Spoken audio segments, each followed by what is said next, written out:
Allô, vous écoutez Mon Québec Inspire, votre podcast pour découvrir ces personnalités inspirantes qui façonnent notre société. Aujourd'hui, je rencontre Vicky Jobin.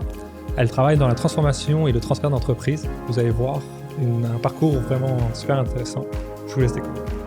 Merci Vicky de te joindre à moi aujourd'hui pour cette rencontre. Ça me fait super plaisir Ça me fait plaisir, Combe. d'échanger avec toi. C'est ça pour commencer. Est-ce que tu peux nous parler un peu de ton parcours, de qu'est-ce que tu fais maintenant? Tu as un podcast, tu fais de l'enseignement, tu as aussi ton entreprise finalement. Donc, est-ce que tu peux nous parler un peu de tout ça? Qu'est-ce que tu fais? Je commence où? Je commence à quel âge? Non, pas non plus très jeune, mais mettons tes études, parce que je pense que les études ont toujours un impact un peu vers où on s'en va après. Donc, je sais que tu as fait un doctorat, je pense, c'est ça? J'ai pas complété mon doctorat. J'ai commencé un doctorat. Ça a dû jouer quand même, je suis sûr. Oui, c'est sûr. C'est sûr que ça a joué. Mais juste pour faire une histoire courte, moi, j'ai fait des études en relations industrielles pour travailler en ressources humaines. Ça a été long avant que je trouve cette voie-là, mais j'ai réalisé que c'était ça que je voulais faire. Donc, j'ai travaillé dans le domaine.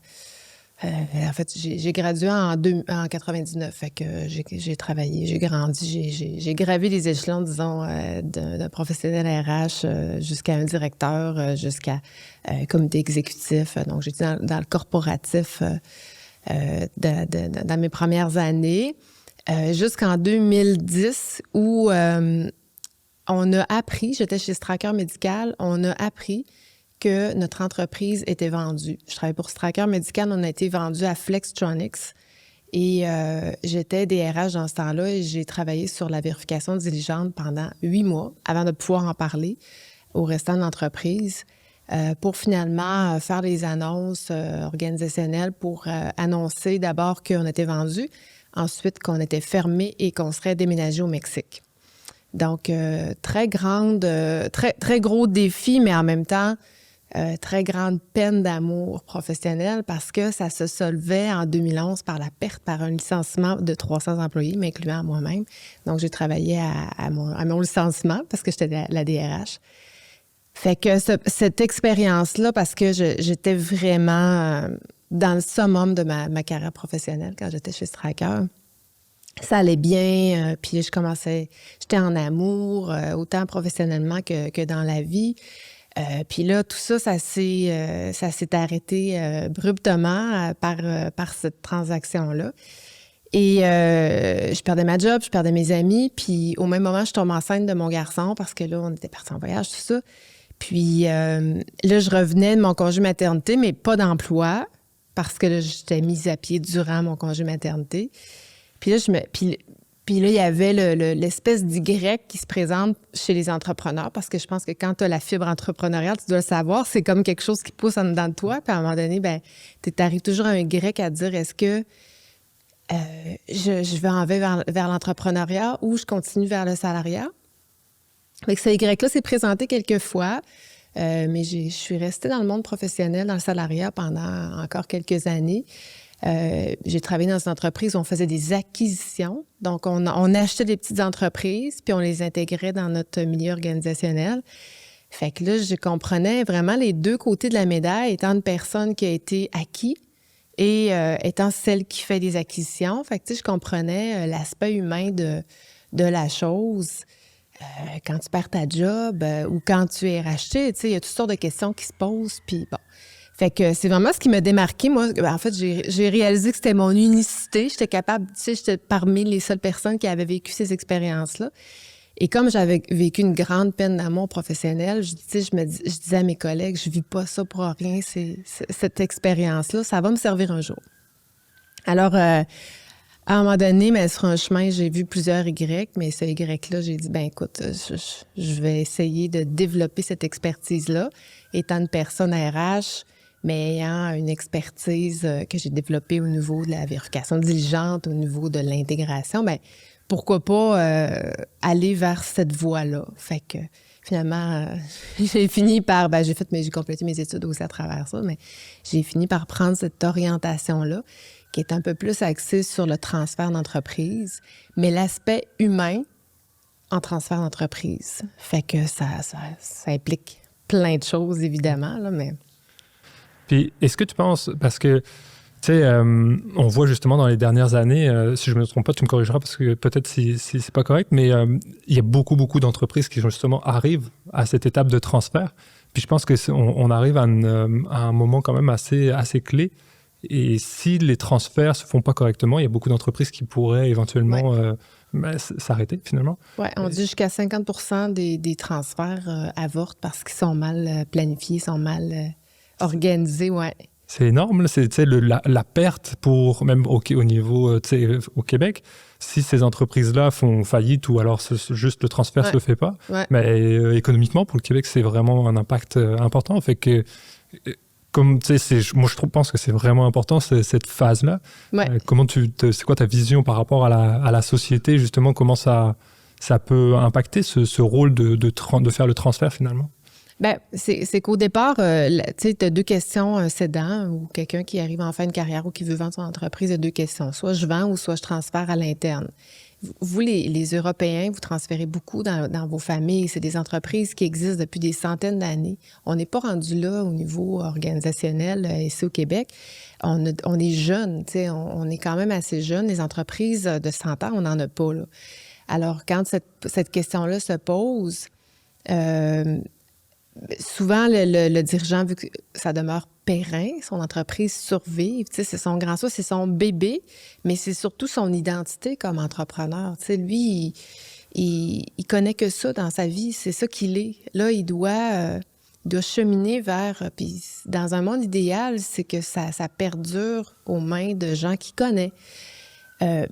Mais comme les familles ne sont pas si nombreuses, le transfert familial devient difficile parce que tu n'as pas toujours ton garçon, 2-3 enfants qui travaillent dans le business puis à qui tu peux transférer.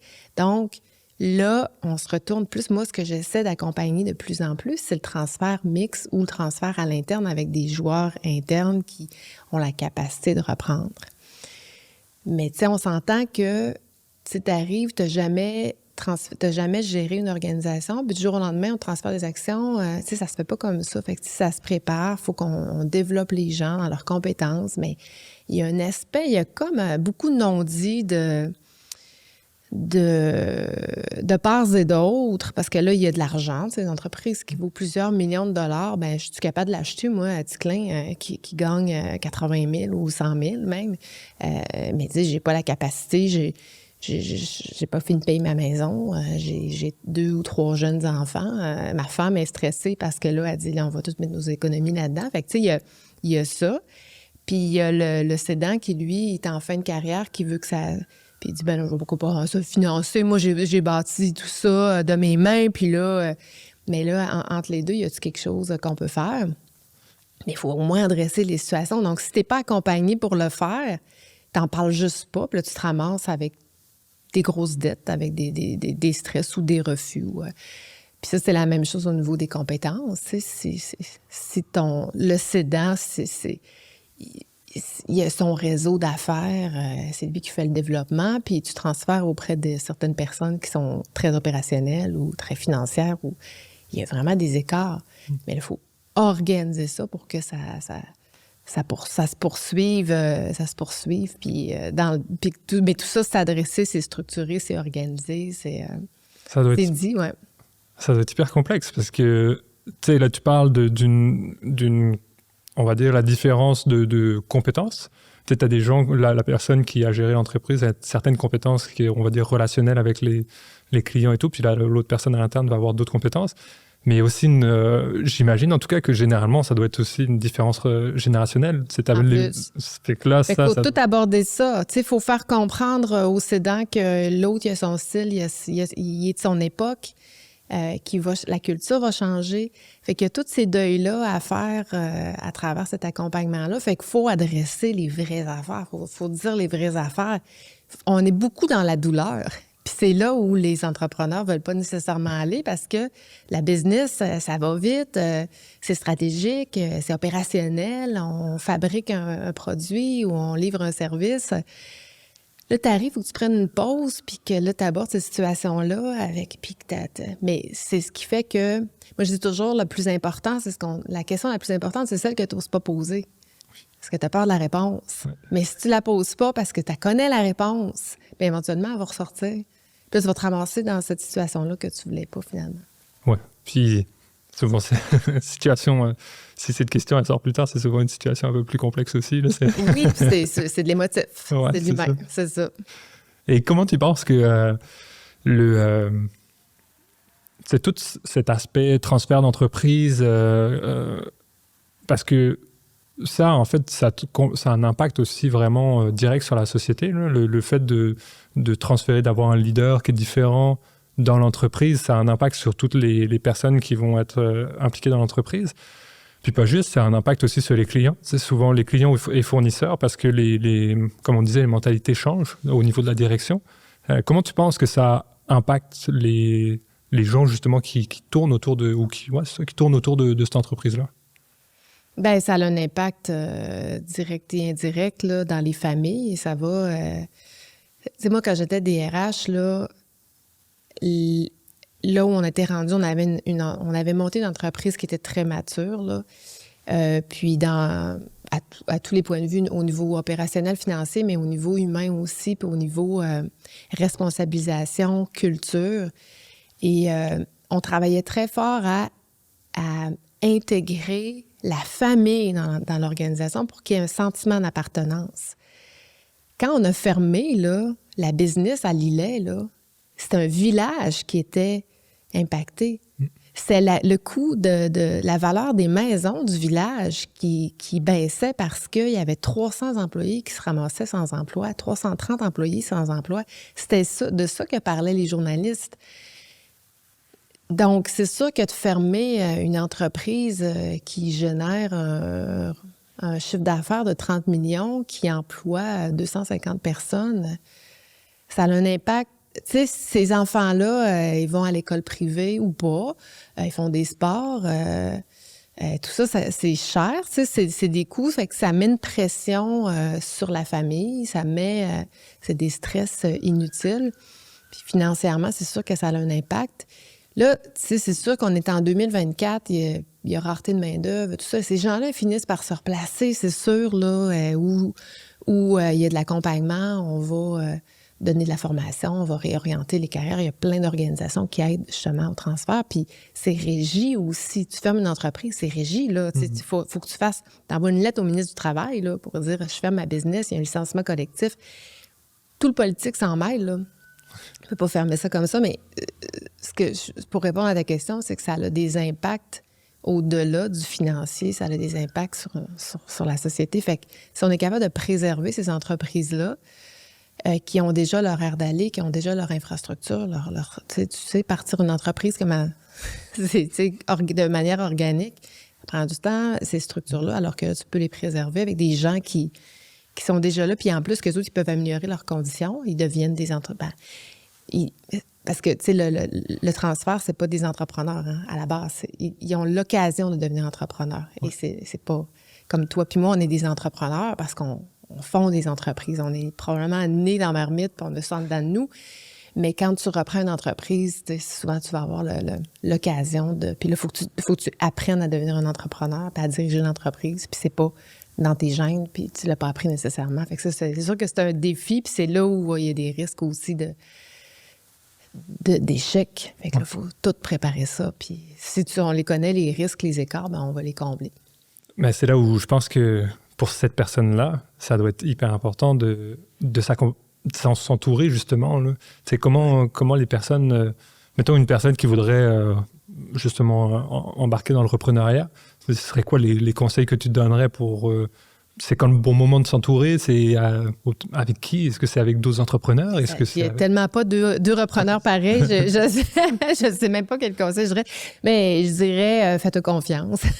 T'es capable. C'est la seule chose que je dirais. Parce que moi, quand on identifie un potentiel relève, normalement, on prend pas les pires. On prend des gens en qui on a confiance. Maintenant, si tu dis à quelqu'un, t'es capable... ben c'est ton rôle aussi de lui dire t'es capable, je vais t'aider à ce que tu développes tout le potentiel, les compétences, les connaissances nécessaires pour y arriver. Ben, on va prendre le temps qu'il faut. Fait que... Puis est-ce que tu penses que, tu sais, parce que là, on parle qu'il y a une nouvelle personne, fait que forcément la mentalité ou l'approche va être un peu différente. Et les ressources, ça se peut qu'il y en ait des ressources humaines dans l'entreprise, ça se peut qu'il y en ait qui shiftent. À l'heure actuelle, on voit que dans les entreprises, c'est assez complexe au niveau ressources humaines. Comme tu l'as mentionné tantôt, on a un manque de ressources finalement. Est-ce que ça vient pas amener une complexité? Parce que j'ai du mal à... En tout cas, je sais pas, peut-être je me trompe, mais j'ai l'impression qu'il y a forcément à chaque fois des gens qui vont soit par jalousie ou soit parce que ils se disent moi, non, c'est pas pour moi, maintenant là, ça a trop changé, je suis plus prêt pour ça. Ouais. Mais là, ils vont aller changer d'entreprise. Fait que ça doit amener vraiment une complexité énorme pour la personne qui reprend. Puis tu amènes un bon point parce que là, on est dans l'organisation du transfert, mais éventuellement, il va falloir aussi s'adresser aux employés. Maintenant, on se commet sur ce plan-là, on informe les employés. Et maintenant, il faut les accompagner aussi, les employés, il faut les informer. Évidemment, il y a des gens qui auraient peut-être souhaité, mais il faut savoir, moi, un des conseils que je dis, en fait, quelque chose que je m'assure c'est qu'est-ce qu'il faut prendre en considération dans un plan de com? C'est qui va réagir? Qui va... Fait qu'il faut aller réfléchir à ça avant de faire les annonces. Est-ce que Paul va être jaloux? Il faut parler à Paul. Est-ce que Paul va être... Moi, je me souviens d'une transaction, c'était 2 cédants qui transféraient à 4 repreneurs. Mais Denis, qui s'appelait Denis, c'est le fondateur. Puis le premier employé qui a embauché, je pense que c'est un ingénieur, quelque chose, je me souviens plus trop exactement.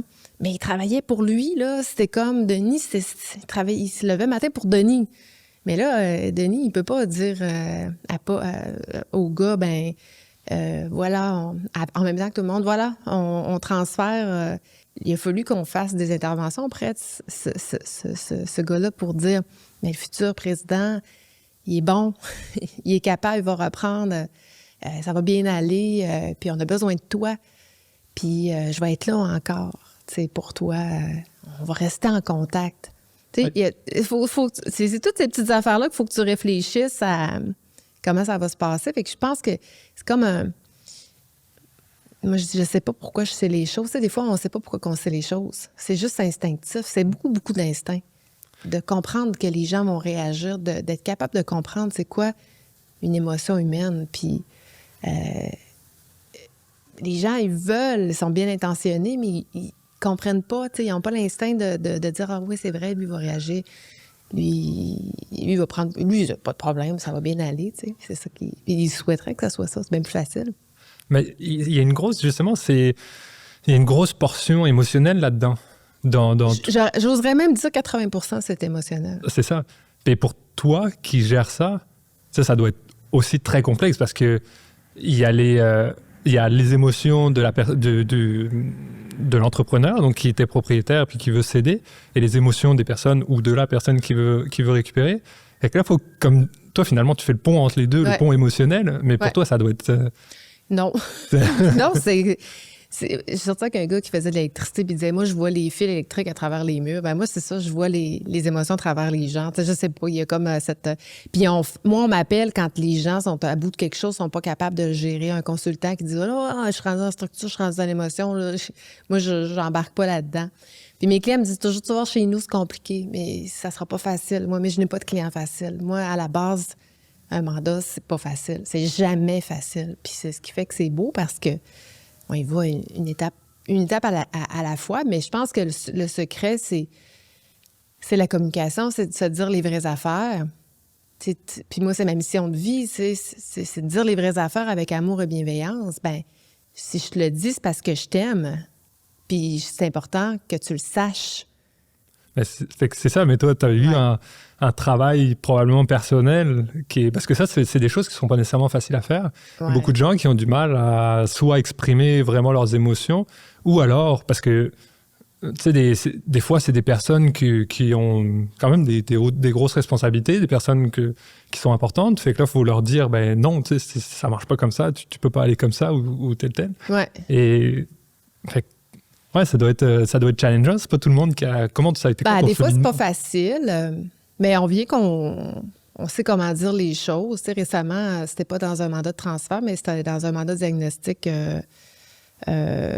aux employés, satisfaction des employés. Puis le problème, c'était un des dirigeants qui, dans mon diagnostic, tout le monde me rapportait qu'il était très abrupt. Puis, il faut que je dise, ça n'a pas été facile. Il était pas content. Il était clairement pas content, là. Puis après, il m'a boudé quelque temps, là. Mais ça l'a quand même réussi à transformer des choses, puis ça l'a... Mais c'est sûr qu'il y a des instants où c'est pas facile de dire les choses à quelqu'un. Mais souvent, c'est pour ça on va demander à un tiers de le faire à notre place, là, parce que c'est... Mais des fois, je vais dire aux dirigeants, mais c'est parce qu'il va falloir que tu l'abordes, la situation, parce que même si moi je le fais, ça ne changera rien. Je vais t'aider à le faire, mais dans ce contexte-ci, c'est toi qu'il faut qu'il le fasse. Oui, le fameux petit échange que tu disais tantôt que des fois, ça ne veut pas sortir, puis qui sort plus tard. Exactement, ouais. Et tu fais aussi de l'enseignement, oui. Dans le même domaine aussi. Tu étais vraiment orienté dans ce domaine-là. Qu'est-ce qui te passionne là-dedans? Qu'est-ce qui te pousse à faire ça? Puis qu'est-ce que tu penses que tu apportes finalement? Qu'est-ce que tu souhaites voir changer ou voir évoluer dans la société? Ah, j'aime ta question. Merci de la poser d'ailleurs, parce que c'est une belle tribune pour passer mes combats. Mais tu sais, quand j'étais DRH, une chose que je voyais des gestionnaire, c'était le manque de compétences relationnelles à justement adresser les affaires, dire les choses. Puis, sérieusement, j'ai recensé tous les cursus, pas toutes, là, mais la plupart des cursus scolaires, là, l'ingénierie. Toi, tu as une formation d'ingénieur. L'ingénierie, la comptabilité, le légal. J'ai accompagné des agriculteurs, donc un bac de 4 ans en agronomie, et c'est des chefs d'entreprise. Toutes ces professions-là qui dirigent les entreprises, aucune, mais je te dirais aucune, n'enseigne la gestion humaine. Ouais. Moi, j'ai étudié en relations industrielles, je n'ai pas appris la gestion humaine. Fait que je martèle ça beaucoup parce que, tu sais, en l'intelligence émotionnelle, c'est soit tu nais avec, c'est un héritage génétique. Je peux naître avec. Je pense que moi, j'ai eu un certain héritage du côté maternel, pas paternel, mais maternel. Fait que j'avais ça quand j'étais jeune, quand même. Mais si tu ne l'as pas hérité, tu dois l'apprendre. Et c'est soit tes parents qui te l'enseignent, ou soit la société, tes professeurs. Éventuellement, la vie. Mais on fait tout un parcours scolaire, puis on n'apprend pas la relation humaine. On n'apprend pas à écouter, on n'apprend pas à parler de ses émotions. À peine. Les jeunes commencent à identifier, à mettre des mots sur la peine, la colère, la joie, tout ça, mais c'est tout. Tout ça pour dire que moi, là, je reviens à ta question, parce que j'ai fait une espèce de grand détour, mais je me dis, parce que je martelais beaucoup dans mes publications que ça, c'était manquant, puis je fais beaucoup de contenu, j'ai créé du contenu là-dessus aussi, parce que ça me choque de voir ça, qu'une société ne s'organise pas au niveau humain, alors que c'est un des problèmes de société les plus importants, les relations humaines et les guerres, tu sais. Je veux dire, c'est humain ou bien c'est pas humain, les guerres à la base, c'est l'ego, tu sais. Bref, quand on m'a offert ce contrat-là d'enseigner j'enseigne au certificat en ressources humaines, puis j'enseigne la planification des ressources humaines. Mais je me suis dit, je peux pas marteler ça depuis des années, puis moi, faire comme les autres enseignants, puis juste enseigner des connaissances académiques. Je me dois de livrer des messages, passer des messages aux étudiants qui sont de futurs gestionnaires des ressources humaines. Fait que c'est ça un peu l'input que j'essaie d'amener à travers l'enseignement. Oui, on enseigne une matière, puis mais j'essaie d'enseigner aussi le savoir-être de la profession qui est en contact direct avec des gestionnaires, des employés. Fait que, tu sais, ouais. Je pense que c'est complexe, surtout dans le contexte actuel, à mon avis, parce que les gens, j'ai l'impression en tout cas, ont tendance à être de plus en plus divisés. Les gens sont peut-être un peu plus individualistes ou quoi. Je sais pas, je pense que c'est aussi un contexte économique, social, puis c'est mondial, on va dire. Là, c'est quand même assez complexe à l'heure actuelle. Fait que parce que moi, je pense que c'est un travail quand même personnel de pouvoir prendre le temps d'écouter les autres et puis prendre le temps aussi de résoudre des problèmes entre deux personnes. C'est pas parce que, bon, généralement, si ça te regarde pas, la majorité des gens vont juste passer à côté. C'est OK, ben, ils s'entendent pas. C'est comme ça. Donc, c'est ça que je trouve intéressant. Puis je pense que ça vient... est-ce que tu penses que c'est un besoin qui est venu avec le temps ou est-ce que c'est un besoin qui a toujours été là puis que là, maintenant, il est plus flagrant, peut-être parce qu'il y a un manque de ressources, donc les entreprises se rendent compte qu'il y a besoin de prendre le temps avec les ressources humaines, c'est ça, les ressources humaines? Je pense que la société évolue. Là. Si tu recules en 1940, la révolution industrielle, il y avait un dirigeant d'entreprise, mais il dirigeait le village. Puis si l'employé faisait pas bien sa job, ben on le coupait de l'éducation à ses enfants, du magasin général. Fait qu'on avait, on avait un grand contrôle sur la main-d'œuvre. Donc, la main-d'œuvre avait été beaucoup plus soumise. Mais à un moment donné, il y a eu des révolutions, il y a eu des morts et des gens qui se sont battus, qui sont morts pour ce qu'on vit aujourd'hui avec des conditions qui ont un peu plus d'allure. Mais je pense que aussi le fait qu'il y ait une rareté de main-d'œuvre, ben ça pousse. Parce que, tu sais, une entreprise n'est pas là pour prendre soin de ses gens, là, on s'entend. Là. Elle ne fait pas d'argent avec ça. On va se dire les vraies affaires. À la base, c'est bien plus facile de dire je te donne 20 piastres de l'heure, puis tu fais ça, puis tu te la fermes. C'est bien plus facile. Mais maintenant, les gens ont plus d'ouverture à exprimer leurs besoins, leurs besoins d'équilibre. Ça fait que c'est sûr que ça évolue. Moi, je pense que c'est beaucoup par rapport au pouvoir qui est dans les mains des travailleurs ou dans la main des... Parce que dans le temps, ça a oscillé. Là. Des fois, c'est les employeurs qui ont plus de pouvoir. D'autres moments, c'est plus les travailleurs. Mais depuis, je ne sais pas combien de décennies, mais là, c'est beaucoup plus, je te dirais peut-être 2-3 décennies. Là, peut-être pas tant que ça, mais 20 ans, là, c'est plus, le pouvoir est plus dans la main des travailleurs. Fait que c'est un besoin. Fait que si tu veux garder ta main-d'œuvre, tu n'as comme pas le choix d'en prendre soin. Avant, c'était pas ça. Est-ce que tu penses que ça pourrait... parce que ça, c'est des cycles, là, les affaires on va dire qu'il y a plus de demandes au niveau des ressources, des ressources humaines ou alors plus de demande ou moins de demandes. C'est généralement des cycles. Est-ce que tu penses que, justement, ça ne pourrait pas changer à ce moment-là? Absolument. Ouais. Puis est-ce que ces besoins-là de prendre le temps pour les ressources, puis de considérer, dans un podcast, là, dans un de tes épisodes, tu mentionnes que, justement, il y a les entreprises s'en vont dans peut-être une nouvelle façon de gérer, une nouvelle façon organisationnelle, finalement, je pense.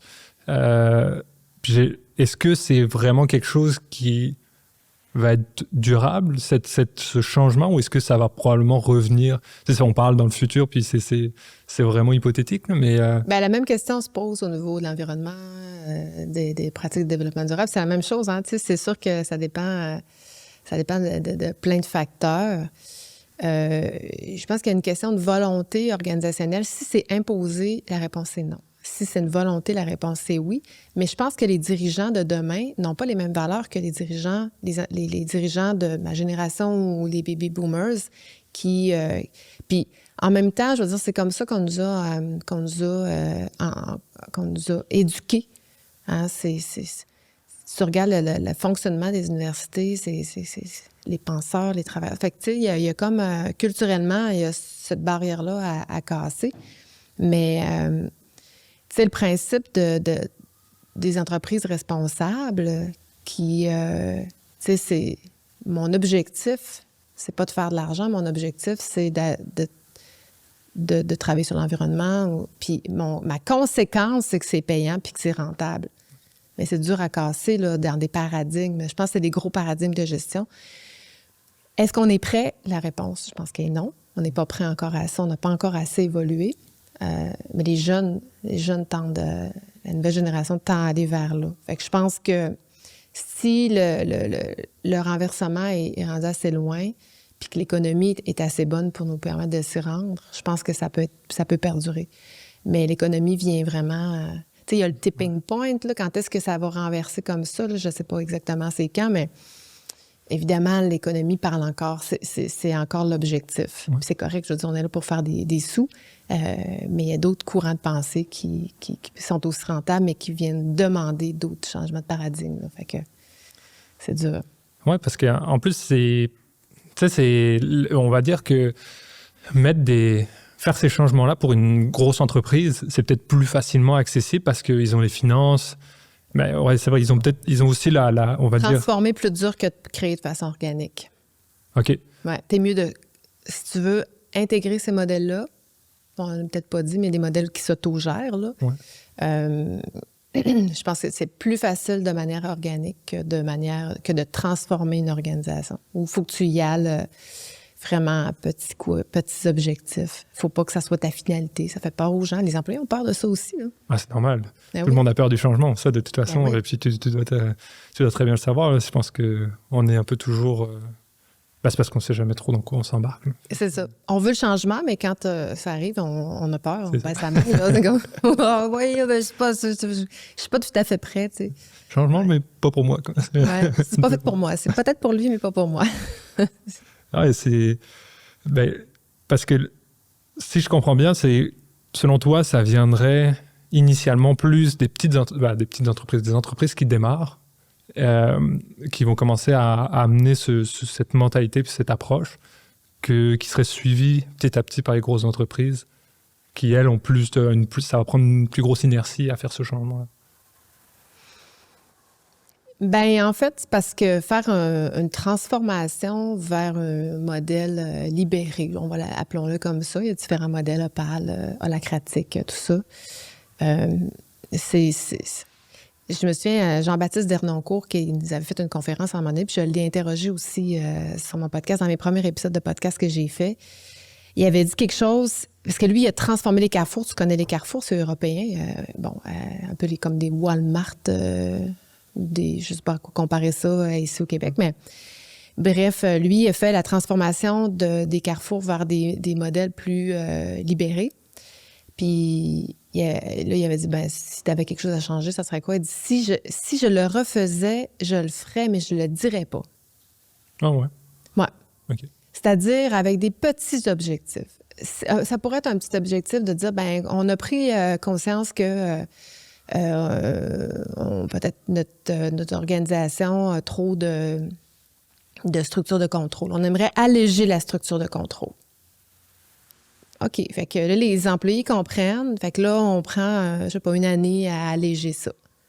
Oups, ça vient tranquillement, pas vite, ça vient, il y a un petit peu plus de confiance qui s'installe. Ensuite, on fixe un deuxième objectif, puis un autre objectif. Puis ça, c'est le travail d'une vie, de transformer une organisation.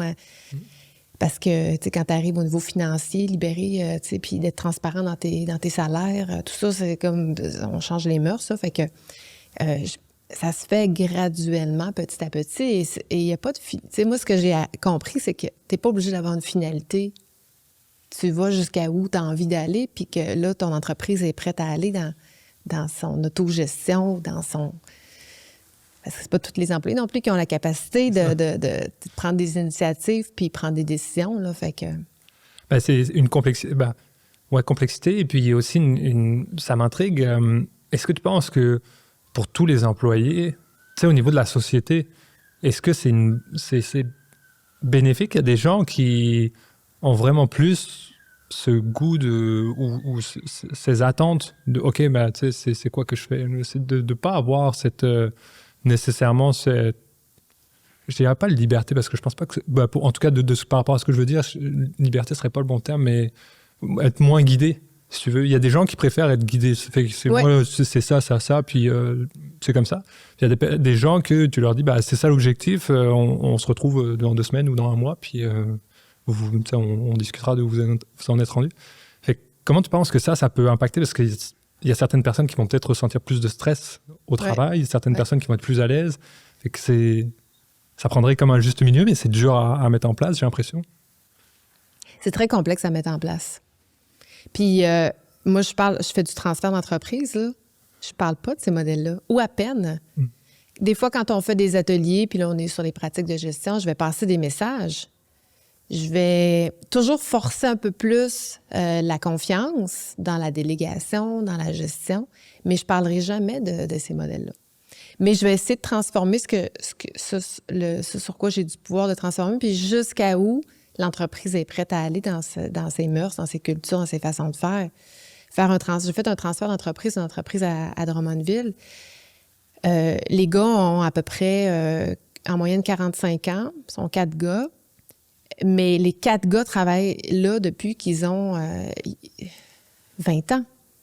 Leur moyenne d'ancienneté de ces gars-là, c'est 25 ans. Ils sont jeunes, là. Fait que ces gars-là sont pas prêts. Ils ont appris.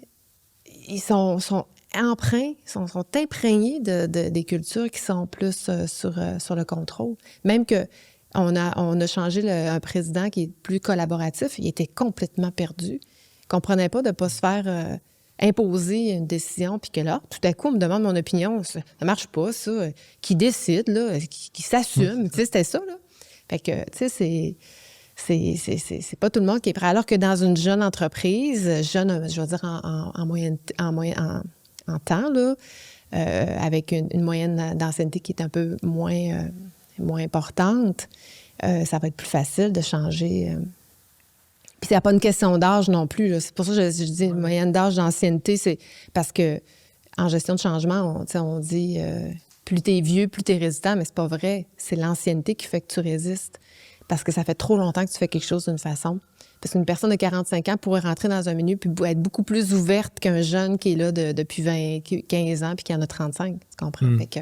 Ben, il y a aussi je pense, à force, un certain confort à faire on s'habitue à faire une tâche, exact. Puis là, c'est comme... Okay. C'est confortable. Ouais. On est tous bien dans une zone de confort. Tous bien. C'est chaud, c'est douillet. Ouais, pourtant, c'est tellement plus enrichissant de sortir sa zone de confort. Oui, mais c'est pas tout le monde. Il y en a qui aiment ça, que c'est rationnel, c'est sécurisant, c'est la routine. T'es sors de la routine, c'est difficile, là. Fait que ça, faut aussi le respecter, le considérer, que c'est pas tout le monde qui est prêt à ça. Fait que les erreurs des entreprises, puis il y en a beaucoup, là, je pourrais t'en nommer ici à Québec, parce qu'il y avait une entreprise qui est, je ne veux pas la nommer, là, mais qui accompagnait dans la libération des entreprises. Puis pour avoir parlé à ces entreprises-là, ça n'a pas fonctionné parce que, justement, c'était trop une grosse structure, il y avait une finalité. Quand ils arrivaient dans des impasses, ils ne savaient pas trop comment les gérer. Fait que là, c'était comme, on gave l'oie, puis on veut absolument changer, mais on ne considère pas les ingrédients qui constituent notre entreprise, qui sont différents de l'entreprise à côté. Fait que, on ne peut pas nécessairement transférer puis copier-coller un Michelin qui s'est transformé. Mais je trouve que c'est intéressant ce que tu dis parce que à l'heure actuelle, il y a aussi le fait que les choses vont vraiment super vite. J'ai l'impression que plus les années vont, plus les évolutions vont vite. Les entreprises ont à s'adapter et à évoluer très rapidement parce que les technologies évoluent super vite aussi. On le voit récemment avec l'intelligence artificielle. Là, tout le monde, du jour au lendemain, tout le monde s'est dit « il me faut absolument de l'intelligence artificielle dans ma compagnie ». Puis probablement pour une bonne chose pour certains, puis à mon avis, peut-être pas nécessaire dans d'autres entreprises. Comment tu penses que ça affecte aussi les entreprises? Le fait d'être...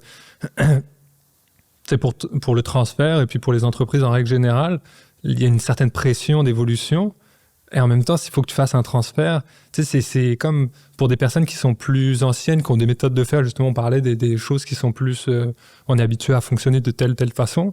Avec là, intégrer de l'intelligence artificielle là-dedans, par exemple, pour certaines personnes, je ne sais même pas comment ça marche tout ça. Non, enlève ça. Puis là, tu as les plus jeunes qui vont dire oui, il faut absolument qu'on mette ça. C'est que ça doit ajouter une certaine pression dans le... Oui, bien, comme dans tout, une entreprise qui n'investit pas dans ses technologies, qui n'investit pas dans son transfert, qui n'investit pas dans... Tu sais, va faire ça. Il ne va pas survivre. Fait que le changement, ça fait partie de... Je pense qu'il faut juste planifier qu'il y a des opérations, mais qu'à côté des opérations, il y a d'autres choses aussi qu'on doit gérer, là. Mais oui, c'est sûr que ça stretch, là. Tu vois, je commence un mandat là, qui, dans quelques semaines, là, puis c'est des gens qui travaillent... culturellement, les dirigeants travaillent 80 heures par semaine. Cette équipe-là travaille 80 heures par semaine. Okay. Moi, je vais arriver, premier mois, dans un diagnostic transfert, c'est très demandant.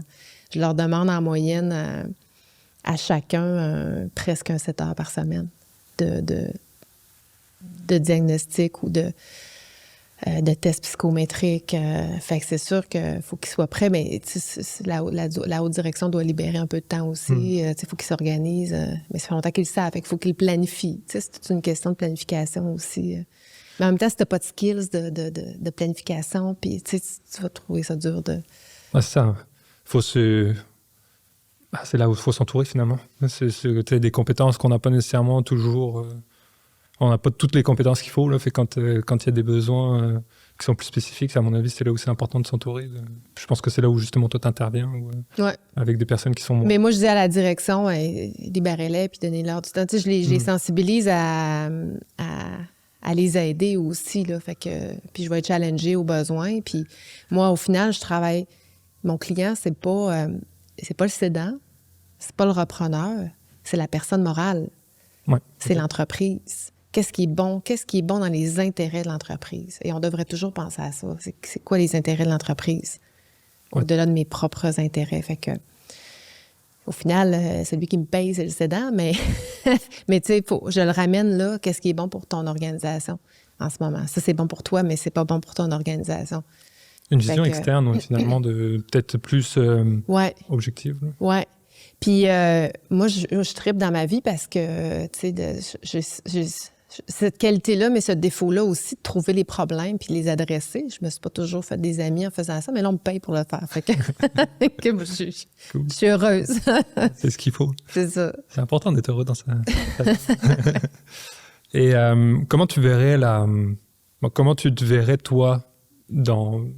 Peut-être donc on a dit tantôt que tu t'es plus impliqué pour essayer de amener ce qui te drive finalement, ce qui te motive, c'est plus essayer d'amener cette pensée ou cette vision humaine, de relations humaines dans les entreprises. Comment tu vois ton implication dans 10, 20 ans? Comment tu te verrais? Parce que là, tu as commencé à enseigner et tout. Tu continues dans cette lancée-là. C'est où que tu te verrais? Bien, moi, j'aimerais vraiment aider. Tu sais, l'empreinte, quand je vais mourir, là, ben, je veux avoir passé du temps avec ma famille, ça, c'est sûr, avec les gens que j'aime, à la base. Ça, c'est priorité numéro 1. Numéro 2, au niveau professionnel, si j'étais capable de laisser une trace pour que nos pratiques de gestion soient plus humaines, qu'on soit en contexte de transfert, qu'on soit en contexte de croissance, peu importe, dans les organisations, je pense que d'amener cet aspect humain-là. Puis, j'ai longtemps eu du mal j'ai retenu beaucoup ce côté-là parce que ça me met... Tu sais, la profession RH vient avec cette réputation-là qu'on est humain puis sensible. Et puis j'ai eu du mal à m'assumer là-dedans. Mais de plus en plus, je pense que c'est un besoin qui est exprimé, que je vois, mais qui est exprimé aussi des dirigeants qui ont besoin d'aide aussi pour... Et tu sais, si je pouvais, moi, faire une différence dans le message que je livre, dans les interventions que je fais, dans la formation que je donne, ben moi, je vais être heureuse. C'est ça que...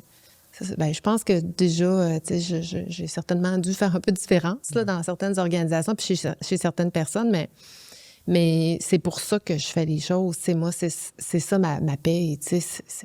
Elle est là, ma reconnaissance.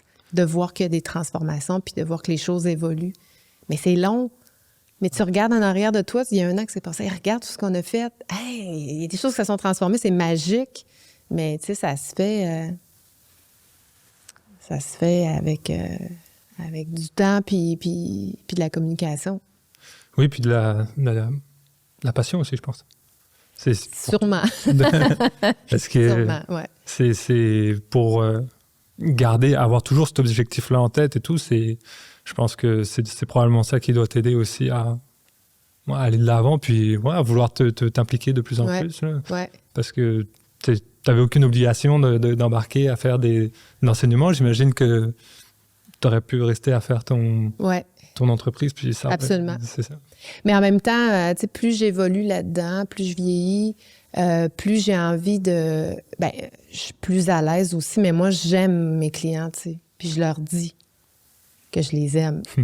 Absolument. Ah, des fois, ils sont déstabilisés un peu, mais je leur dis...